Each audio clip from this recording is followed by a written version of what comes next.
This is what the Quran says in relationship to your question.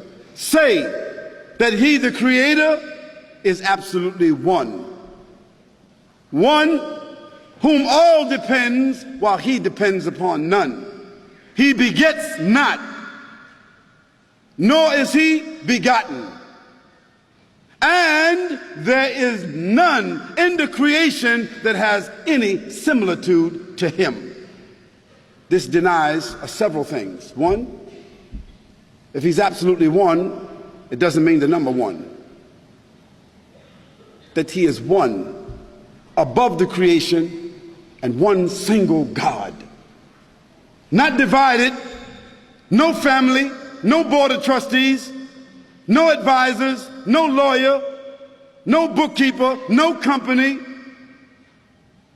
no many gods sitting next to Him, no mother, no father, no daughter, no son, no relative gods, no many gods, only God, God alone.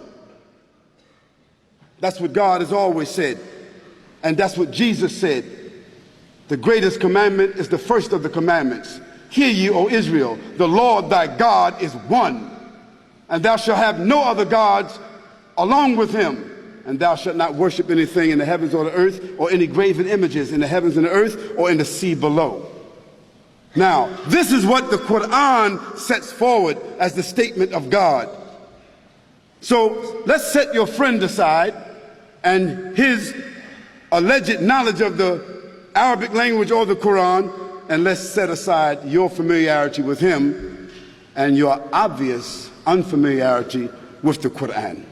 No, the Almighty has never said that He has a son or family or daughter. And nor did Jesus Christ say, I am God, worship me.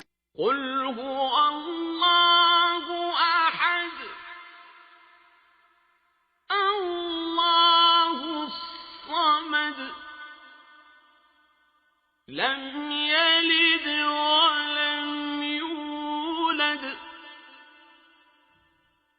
ولم يكن